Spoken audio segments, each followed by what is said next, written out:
Hello everyone, welcome back to my channel moms study blueprint. तो कैसे हैं आप सब?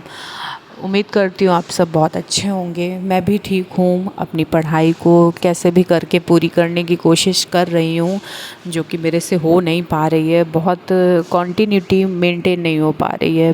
थोड़ा नई जगह पे आई हूँ, एडजस्ट हो नहीं पा रहा है। और फिर भी मैं ट्राई कर रही हूँ कि हाँ, मैं कोशिश करूँ रही हूँ इस साल नौकरी लेना है, कैसे भी करके लेना है, क्योंकि ये मेरा लास्ट चांस है।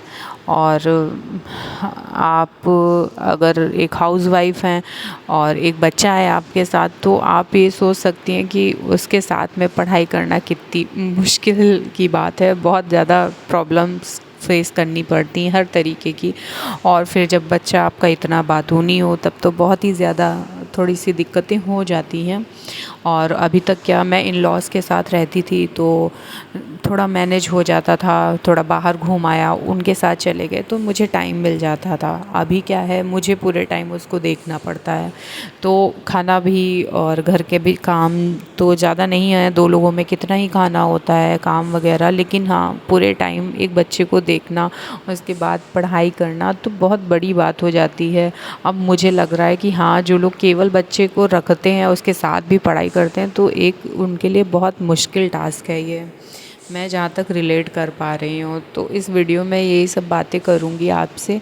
और थोड़ा सा टीजीटी पीजीटी की न्यू वैकेंसी के बारे में, मेरी क्या एग्ज़ाम स्ट्रेटेजी रहेगी उसके बारे में भी बात करेंगे। और क्योंकि मेरा सुपर टेट का भी एग्ज़ाम है, तो उसके बारे में भी तो बात करेंगे। तो पूरी वीडियो आप प्लीज़ देखिएगा। तो अभी मेरा पूरा फोकस टीजीटी पीजीटी के लिए एग्ज़ाम के लिए ही है, क्योंकि इसमें मेरा सब्जेक्ट है और मुझको उसको मेंटेन करना है। 90 नंबर का वो आएगा, 30 नंबर की जीएस आएगी, तो उसके लिए थोड़ा बहुत देखा जाएगा कहाँ से करना है, क्या नहीं करना है। पर ज़्यादातर तो मार्किंग 90 मार्क्स की, यानी कि मेरे सब्जेक्ट की होगी। तो उस पर मैं अभी, जब तक नोटिफिकेशन नहीं आ रहा है, तब तक मैं केवल और केवल सब्जेक्ट का ही पढ़ रही हूँ, क्योंकि मैंने एक बार सिलेबस अपना ख़त्म कर दिया था। फिर भी मैं अब क्या कर रही हूँ, डेली जो पुराने जितने भी टॉपिक हैं मेरे, एक बार उनको पहले नोट से मैं पढ़ रही हूँ। उसके बाद उसके प्रीवियस ईयर क्वेश्चंस जो है, मैंने एक बैच लिया है, उससे मैं ट्राई करती हूँ। और डेली बेसिस पे 50-50 क्वेश्चन का टारगेट रखती हूँ कि हाँ, मुझे 50 क्वेश्चन सॉल्व करने हैं। होप स्टार्टिंग मैंने शुरुआत की है, PYQ देखा था, तो उसमें जो भी स्कोरिंग में जो टॉपिक लगे, मैंने उसको नोट डाउन किया था। जहाँ जहाँ से ज़्यादा क्वेश्चन आए हैं, जैसे मैंने देखा था अलजेब्रा में सबसे ज़्यादा क्वेश्चन, तो मैंने शुरुआत अलजेब्रा से ही की है। अलजेब्रा के एक एक टॉपिक जो है मैंने लिए हैं, और पर डे, जैसे एक ज़्यादा बड़ा टॉपिक है तो 1 दिन नहीं 2 दिन लगा देते हैं, और अगर छोटा टॉपिक है तो 1 दिन में कवर हो जाता है। तो उसके जो भी मेन फॉर्मूले हैं, जो भी जिस टाइप के क्वेश्चन पुराने प्रीवियस ईयर में आए हैं, वो टाइप मैं पढ़ लेती हूँ। उसके बाद जो उसका प्रीवियस ईयर क्वेश्चंस का एक मैंने जो बैच लिया है, उसमें एक फ़ोल्डर बना हुआ है, उसमें सारे जितने भी प्रीवियस ईयर क्वेश्चन आए हुए हैं उसी सब्जेक्ट उसी टॉपिक के, उनकी एक टेस्ट दिया है। तो किसी में 250-250 क्वेश्चन है, किसी में 200 क्वेश्चन है, किसी में 50 क्वेश्चंस ही हैं। तो मैंने 50-50 का ही टारगेट करके उनको मैं पहले सॉल्व करती हूँ।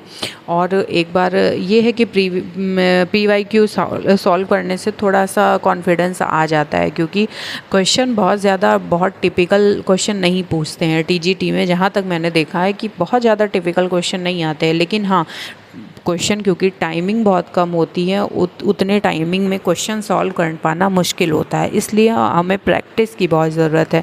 जितना हम क्वेश्चन ट्राई करेंगे, प्रैक्टिस करेंगे, उतनी ही ज़्यादा हमारी स्पीड मेंटेन हो जाएगी।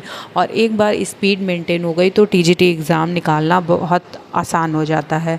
तो इसीलिए क्वेश्चन को बार बार कोशिश करो, बार बार लगाने की कोशिश। भले ही वो आपको क्वेश्चन आ रहा है, लेकिन उसकी जब तक हम 10 से 20 बार प्रैक्टिस नहीं कर लेते हैं, तब तक वो एक बार में क्वेश्चन नहीं लगेगा। आप देखोगे कि कोई सरसरी नज़र से अगर मैंने देखा क्वेश्चन कि हाँ, ये तो मुझे आ रहा है, इसकी प्रैक्टिस करने की ज़रूरत नहीं है, लेकिन नहीं, फिर भी आप लगाइए। क्योंकि जब तक हम क्वेश्चन लगाएंगे नहीं ना, तब तक हमें स्पीड का वो नहीं पता चलेगा कि वो कितनी देर में हमसे लग पाएगा।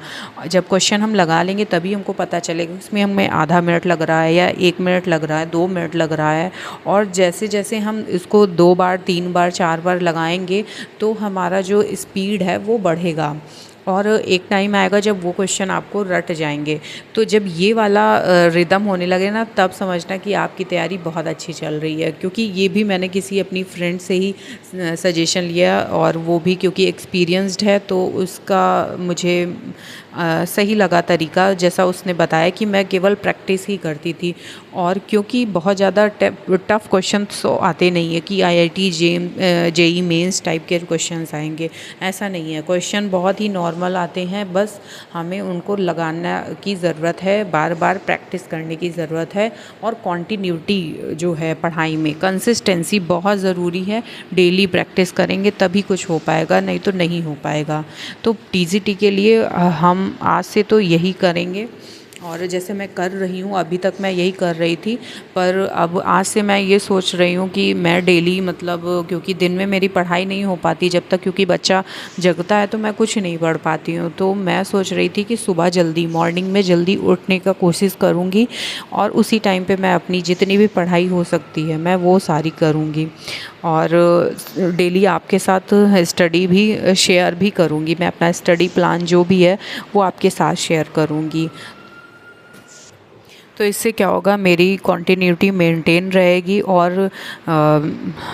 और मैं कहाँ गलत कर रही हूँ या सही कर रही हूँ, आप सब कमेंट करके भी बता सकते हैं, और आप लोग मुझे सजेशन भी दे सकते हैं। क्योंकि मैं भी एक एस्पिरेंट ही हूँ, मुझे बहुत ज़्यादा नॉलेज तो है नहीं, क्योंकि मैं कहीं सेलेक्टेड तो हूँ नहीं। तो मैं सजेशन आपसे भी मांग रही हूँ कि मुझे क्या करना चाहिए, क्योंकि मेरा टीजीटी मैथ सब्जेक्ट है। तो आप लोग भी मुझे बता सकते हैं कि मुझे कहाँ से और पढ़ने की ज़रूरत डीएलएड है। हो चुका है, इस बार कंप्लीट हो गया है, तो मेरे पास सबसे बड़ी कन्फ्यूज़न की बात है कि मैं किसके लिए ज़्यादा फोकस करूं, सुपर टेट की वैकेंसी के लिए या फिर टीजीटी के लिए। आप लोग मुझे बताइए, प्लीज़ सजेशन दीजिए